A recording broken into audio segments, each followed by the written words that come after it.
저는 지난주에 어느 자리에 초대가 되어져서 어느 목사님의 하시는 말씀을 듣고 큰 깨달음 내지는 감동이 있었습니다. 그분이 던지듯이 짧게 하시는 말씀은 사도행전 27장과 28장 말씀이에요. 그 내용은 다름 아닌 사도 바울이 로마로 압송되어져 가는, 그러니까 스스로 찾고 수갑에 찬 죄인과 같은 모습의 사도로서 로마에 가서 황제를 보고 그에게 복음을 전할 요량으로 전략적으로 사도 바울은 자신의 누명에 씌어진 것들에 대하여서 상소항고를 하지요. 그리고 마침내 그 로마로 가는 장면을 쭉 그려낸 게 27장 말씀이고 28장 말씀입니다.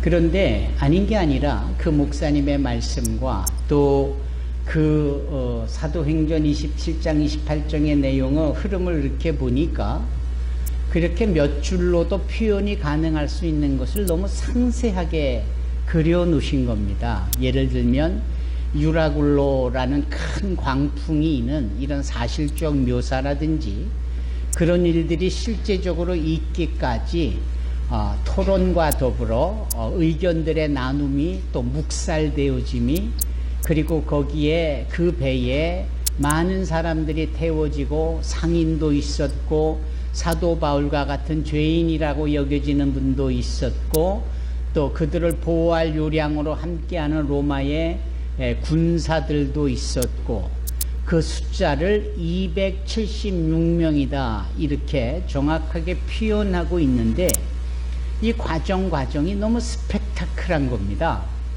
너무나 다이나믹하고 너무나 자세하게 섬세하게 묘사가 되어 있는 겁니다.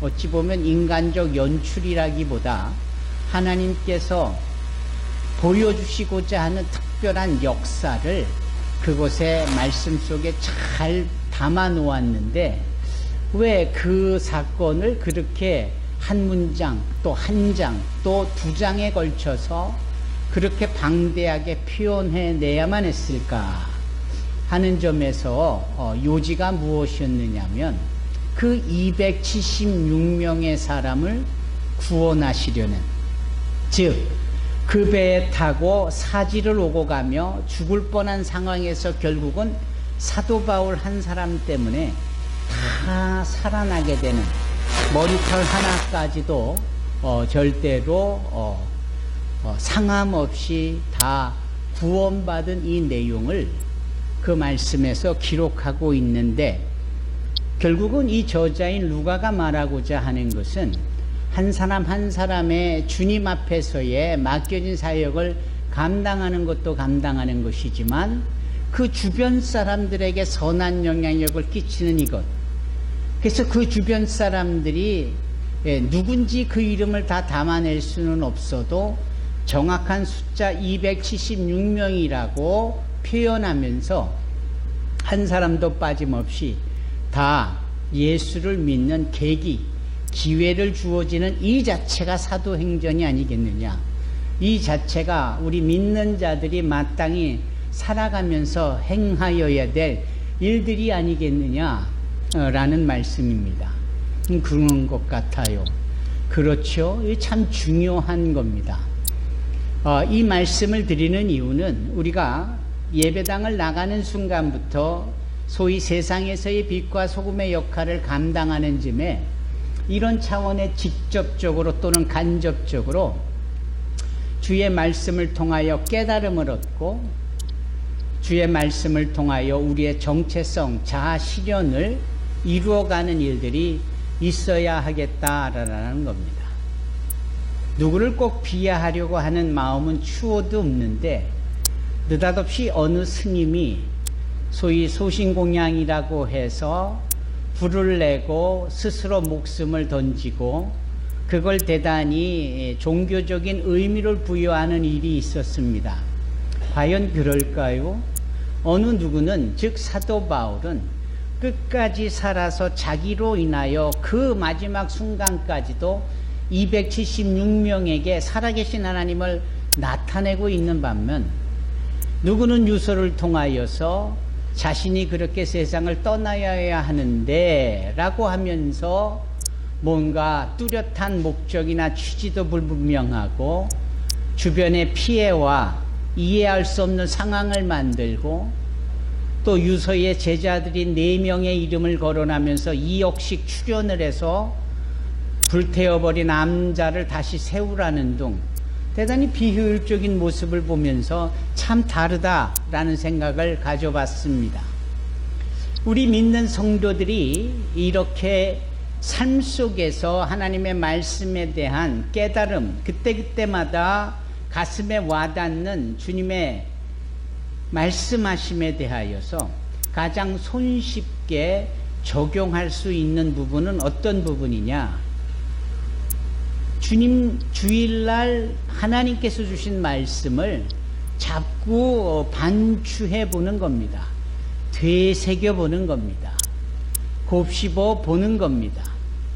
하가라는 히브리어 말처럼 이걸 자꾸 우려내듯이 그 진수의 맛을 볼 수 있어야 합니다. 지난주의 말씀은 시편 34편이요. 그것은 미친 척 해야만 겨우 살아날 수밖에 없었던, 살 수 있었던 이 다윗이 소위 과거에 기도했더니 하나님께서 기가 막힌 웅덩이에서 건져내셨던 일을 기억하잖아요. 지금도 주님 앞에 기도했더니 하늘의 천군 천사로 우리를 보호해 주시고 계시다라고 하잖아요.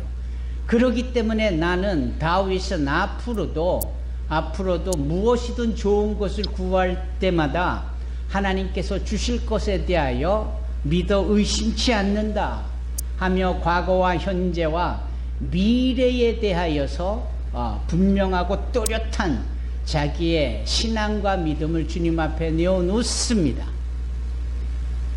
그 이야기 알고 있는데 또 들었었습니다. 설교가 반복적인 것 같아요. 여러분, 설교는 반복적이어야 합니다. 계속해서 반복적으로 또 되새기고 또 반추해야 되고 또 되새겨야 하고 또 기억해야 되고 또 상기해야 되고 복기해야 됩니다. 이세돌 구단이 저절로 구단이 된 게 아니에요.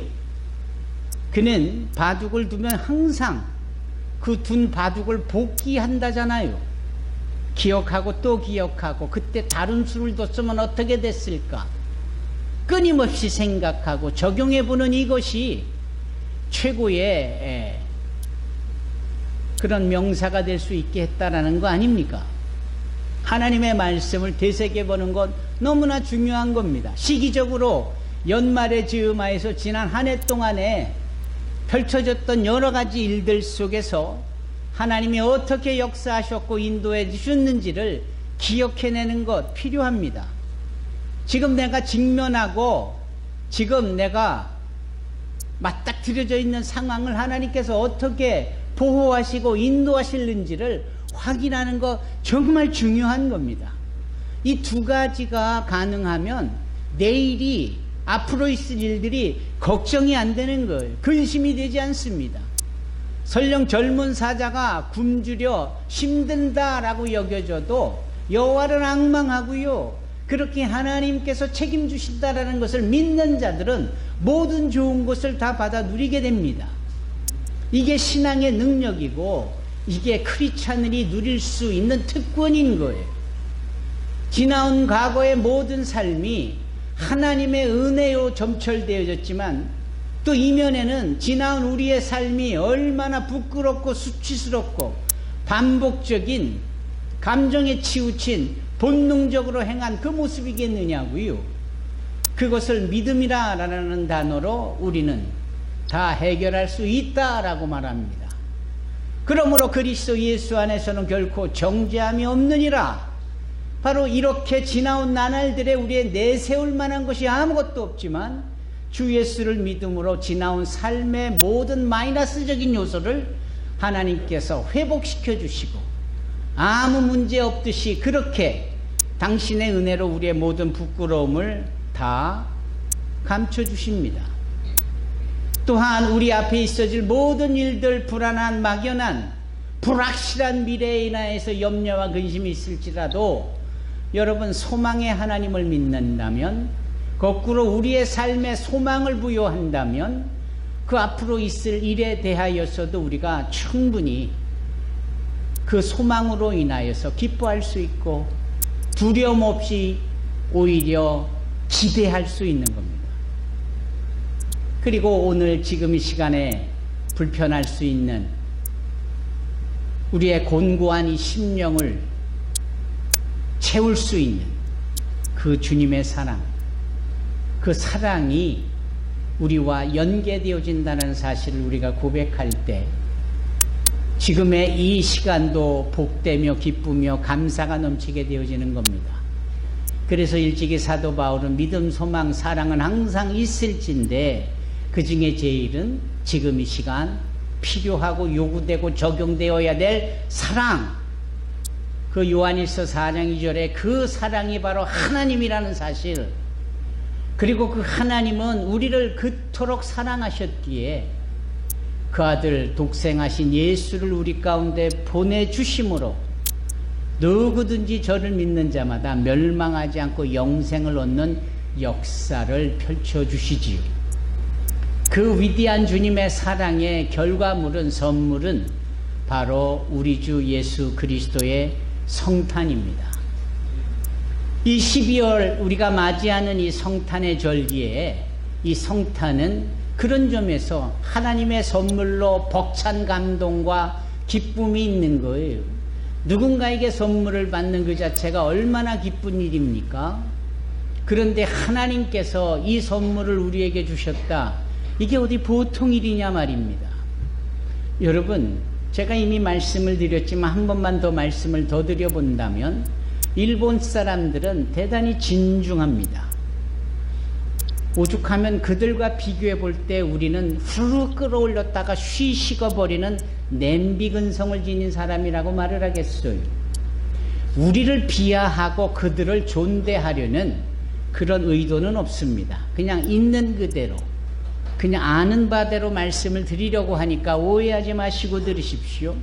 일본 분들이 정말 기독교적인 신앙에 있어서는 어찌 보면 더디 믿는 것 같고 안 믿는 것 같고 그렇게 우상에 빠져 있는 것 같아도, 다른 시각으로 보면 이분들이 기독교에 대해서 대단히 고민을 하며 진중하며 믿느냐 안 믿어야 되느냐를 결정하는 사람들입니다.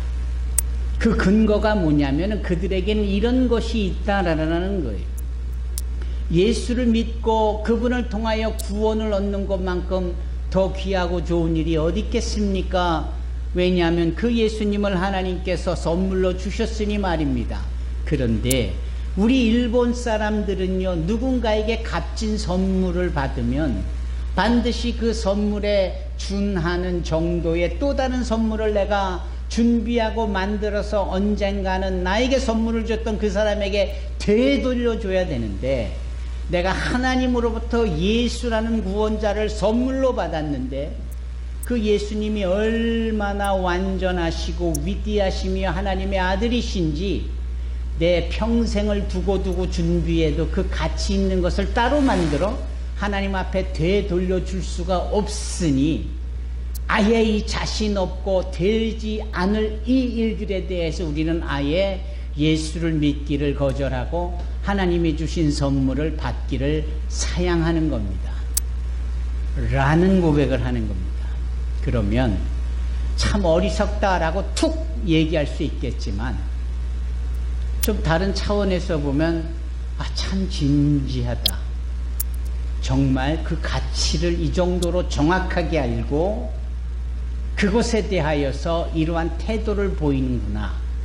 반면에 우리는 그 값없는 주님의 은혜를 너무 값싼 은혜로 여기면서 너무 쉽게 생각하지요. 안 그런가요? 사랑하는 성도 여러분, 주님은 우리를 위하여 이 땅에 성탄으로 오셨습니다.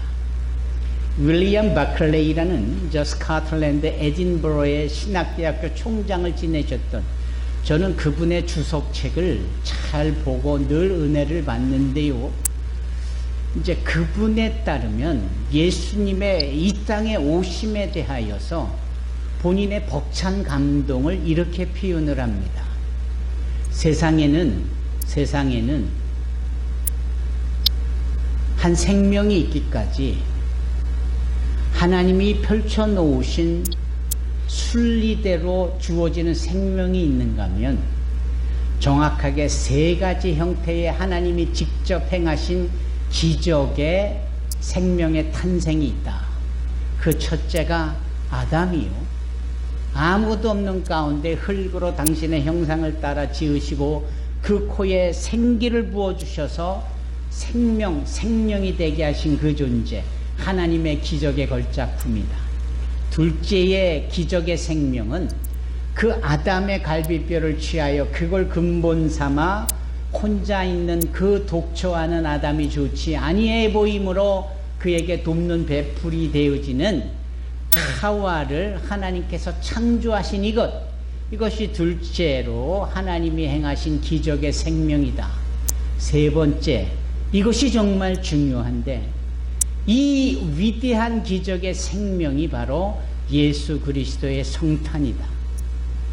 그래서 동정녀 마리아의 몸을 빌려 성령으로 잉태되어져 하나님 당신과 사람의 일치를 이루어 우리 가운데 보내주신 이 예수님의 성탄. 그래서 예수님을 통한 하나님의 기적의 역사는 예수님의 탄생에 있지 아니하고 예수님의 잉태에 있다. 이렇게 위클림 바클리는 말하고 있는 겁니다. 여러분 여러분 않습니까? 성령으로 인한 잉태의 결과가 거룩한 탄생인 성탄으로 이어지는 것. 여러분 이게 바로 하나님의 선물이고 하나님의 기적의 결과물입니다. 그러기에 이 위대한 사실을 오랫동안 깨달았던 그 스스로 광야에 들어가 칩거하며 3년 동안 머물고 또한 자신의 고향인 땅으로 돌아가서 그곳에서 7년을 머물며 도합 10여 년을 깊이 묵상한 가운데 하나님께서 예수를 통하여 우리에게 구원의 역사를 베푸신 이것을 소위 사도 바울은 표현하고 그것의 걸작품이라고 여겨질 만한 글을 써냈으니 그것이 바로 로마서입니다. 그리고 이 로마서 중에 백미요 앞거는 바로 오늘 본문의 말씀 로마서 8장인데 이 8장의 31절까지 시작되어지는 이 말씀은 1절부터 30절까지 소위 우리는 아무 공로 자격이 없는 죽을 수밖에 없는 죄인이지만 그리스도 예수를 통하여서 우리로 용서함을 받고 구원의 자리에 있게 하고 이것을 유지하도록 성령께서 친히 우리 가운데 와 계시며 그래서 그리스도의 영을 지닌 자가 크리스찬으로 살 수 있고 그리스도의 영이 없는 자들은 결코 그리스도인이라고 말할 수 없다는 이 사실을 쭉 설명하고 있는 거지요. 그러면서 오늘 본문에 이 점에 대해 이렇게 어린이 성경 주보에 나와 있는 것처럼 이 점에 대해 이 일에 대해 이것이 바로 1절부터 30절까지의 말씀입니다. 이 말씀에 우리가 무엇이라고 말할 수 있겠습니까? 즉 우리가 아무 공로 자격 어떠한 선행도 일을 얻을 만한 자격이라고 볼 수가 없는 것인데 하면서 하나님께서 우리 편이시라면 누가 우리를 대적하겠습니까? 하나님은 이미 우리의 편이 되어 주셨고 우리에게 찾아와 주셨으니 거꾸로 그 어떤 것도 그 어떤 상황도 그 누구도 우리를 대적할 수가 없다 라는 말씀을 여기 사도 바울이 말하고 있는 겁니다. 그리고 32절 한 말씀 더 첨언하여 말하기를 자기 아들까지도 아끼지 않고 우리 모두를 위하여 내어주셨다. 포기하셨다라는 거예요. 예. 그 멜 깁슨이라는 영화 배우가 소위 감독으로서 연출하여 제작하여 만든 영화가 크라이스트 아닙니까? 바로 그 영화에 예수께서 마지막 숨을 십자가에서 거두는 그때에 저 하늘 높은 데서 몽골 물방울이 동글동글한 그것이 툭 지상으로 급강하면서 떨어지지요. 그리고 예수의 십자가에 못 박힌 그 발 아래 마른 땅에 그 물방울이 탁 떨어지는 순간 아무리 생각 없이 보는 관객이라도 그 물방울이 단순한 빗방울이 아니요, 그것이 바로 아들까지도 끝까지 내어주시고야만은 그 하나님의 흘리신 눈물이라는 사실을 깨닫게 되어지지요. 여러분, 우리 하나님은 그러신 분이세요. 우리가 요즘 들어서 별의별 부모 같지 않은 부모들도 많이 뉴스에 회자되고는 합니다만, 본능적으로도 자기 자식을 아끼려는 것이 부모의 1차적인 감정이고 생각일진데, 하물며 하나님께서, 창조주께서 죄인으로 인하여 죽을 수밖에 없는 우리를 위하여 당신의 죄 없으신 독생, the only one, 그 주님을 내어놓기까지 했다. 포기해 내어놨다. 희생제물로 내어놓았다. 그러한 주님이시니 그 주님으로 인하여서 나머지 모든 우리의 삶에 필요한 것들을 하나님께서 보장해 주시고 책임져 주시고, 실질적으로 그 예수로 인하여 모든 것들을 다 우리에게 더하여 주시지 않겠느냐라는 겁니다. 그래서 예수님 당신 스스로가 소위 그 산상에서 수훈을 선포하실 때 그 유명한 말씀, 너희는 먼저 그의 나라와 그 의를 구하라. 그리하면 이 모든 것은 우리가 그토록 있어야 된다고 생각하는, 그토록 마음에 담아두는 기대와 소망의 것들, 그 모든 것. 여러분, 사도 바울이 쓴 책들을 보면은 그가 버릇처럼 습관적으로 표현하는 것이 모든이라는 단어입니다. 모든. 하나님께서는 우리에게 이 모든 것을 더하여 주시는 분이신 줄로 믿습니다. God our Father never give up His the only one Son Jesus to save us. That is the spiritual gracious gift what God hand over to us this Christmas season. So whenever we think about the gift, the Christ, which is come from God to us, that is the proof that how much God loves us. And He never spare. He is the only one Son, Jesus. But He give He's the only one Son, Jesus, off to redeem us. That is a wonderful, marvelous love of our Heavenly Father. So this very first Lord's Day of a new Christmas season, December of 2023, may God's abundant and unchanged love will be displayed into all of you. So Apostle Paul, the writer of this Romans epistle, he reminds us that God is the God of love, and He would like to accomplish the great job in our entire life. Amen. 다 같이 기도하겠습니다. 사랑의 주님,